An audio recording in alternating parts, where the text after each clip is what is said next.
Welcome my YouTube channel Laurin Insights. There's one trait that makes a person more attractive than anything else in dating. More than looks, more than confidence, more than being good with words. And almost nobody names it because it doesn't look like the things we've been taught to chase. By the end of this video, you'll know exactly what it is and why it quietly outperforms every other quality that you could work on and how to build it in yourself without ever curdling it into performance. You've felt this trait before even if you couldn't quite put your finger on it. That person who somehow held the whole room without trying. Not the loudest, not the most, but the one with the mysterious gravity. Nothing they did looked like effort, and yet people leaned towards them anyway. And underneath it, if you looked closely, you'd have found the same thing every single time. Not charm, not their face, something steadier than either of those and far rarer. Here's the strange part. This trait works by subtraction. It doesn't add anything to you. It's about what you're no longer willing to do, and the moment a person has it, you can feel it across the table, through a text, from the other side of the room.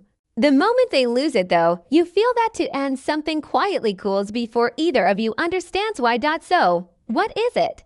It's standards. But it's not the version that you're picturing. It's not a checklist, not fussiness, and it's not a wall that you put up. It's something that's much more subtle and far more powerful than that. In the next few minutes, I'll show you the 4 things that standards actually do to make you magnetic, and then exactly how to hold yours when every part of you wants to cave in. Before we go, as usual, I need to clear up what a standard actually is because most people get this wrong and it ruins everything that follows. A standard is not a demand that you put on another person. It isn't a list of requirements that you hand someone on a first date, and it isn't a wall that you build to keep people out. Standard is much simpler than that. It's a decision about what you will and won't participate in. You hold that calmly without needing anyone else to agree to it. Here's what makes it so attractive. Although we don't usually connect the two, it's the exact opposite of shrinking.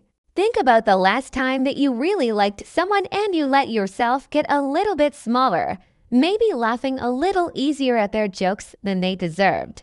Replying faster than you meant to, letting the canceled plan end, the 3-day text slide because you didn't want to seem difficult. The more you liked them, the smaller you got until you weren't being courted at all. You were auditioning. A standard is what stops that. It's the line past which you no longer shrink to keep someone. And people can feel the presence of that line or the absence of it immediately. That distinction is the whole game.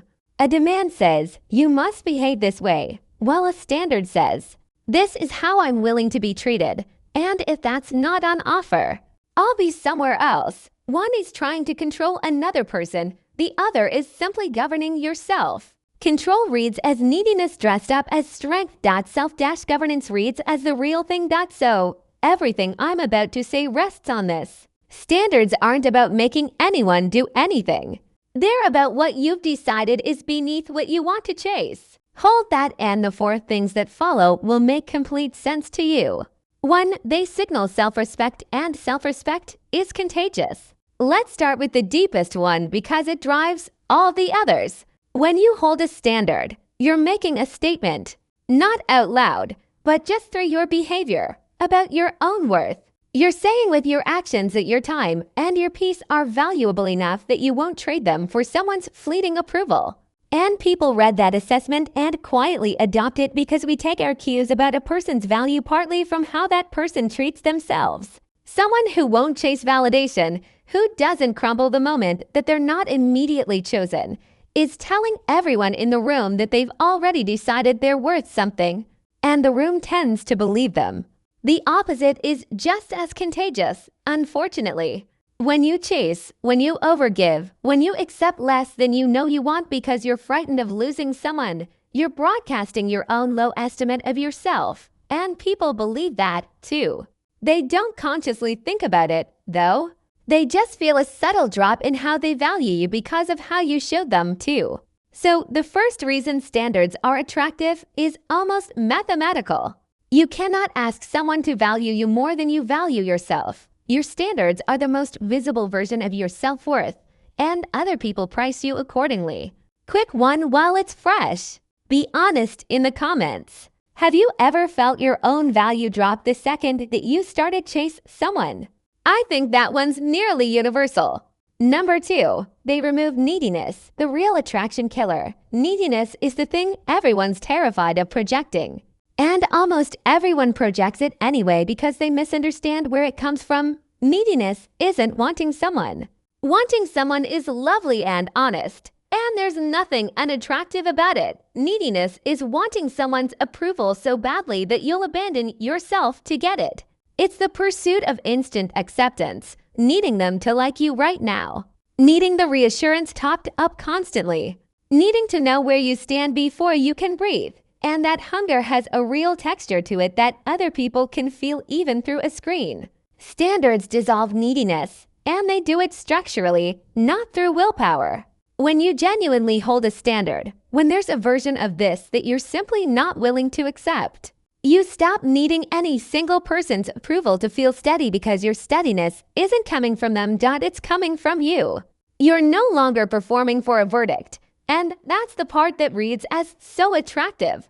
A person who wants you but doesn't need you to complete them is a person whose warmth means something because it isn't desperation wearing warmth's clothing. The paradox lands like this. The less you need someone's approval, the more freely that you can offer genuine interest. And genuine interest offered from a grounded place is far more compelling than the anxious, overeager version.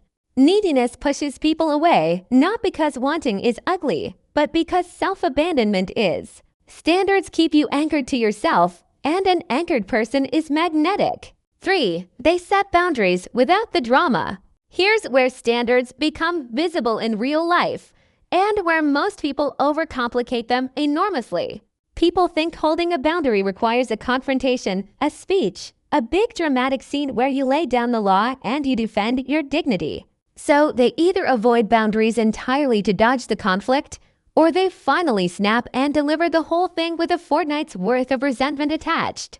Neither of those works, and neither is what a standard actually looks like from the outside. A real standard needs no performance because it isn't an argument. It's just information delivered calmly, and then it's acted on. Someone consistently cancels on you last minute. You don't lecture them about respect. You simply stop rearranging your week around a maybe. The boundary can almost be gentle. You just become genuinely less available to be picked up and put down. You say what works and what doesn't. Once without heat, and then your behavior does the rest of the talking. There's no drama, because there's no fear underneath it. Drama comes from the terror of losing someone, and that calm is precisely what commands respect. A boundary held with anxiety reads as a threat that you're hoping they won't test. A boundary held with ease reads as a simple fact about how you operate, and people instinctively respect facts far more than please. The absence of drama isn't you being nice about it. It's the clearest possible signal that you'd actually be fine either way. Number 4, they create consistent energy, which attracts stability and it repels chaos. This last one is the most subtle, and over time it's the most powerful, because it's about what standards do across weeks and months, rather than in a single moment. When you hold your standards consistently, not just on your good days, not just until someone attractive tests them, you become predictable in the best possible sense. Your energy stops swinging. You're not warm then cold depending on whether someone's chosen you that week. You're steady because your sense of self isn't riding on their behavior.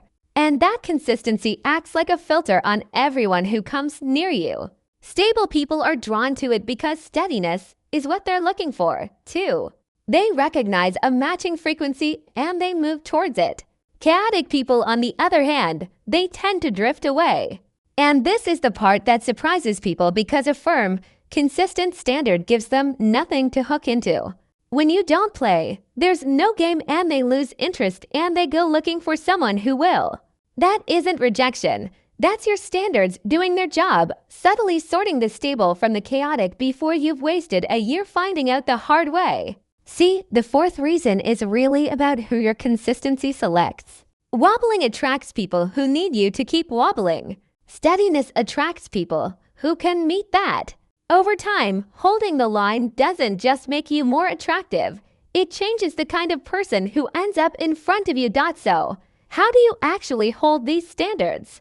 Now, it's one thing to agree that standards are attractive. It's another to hold yours.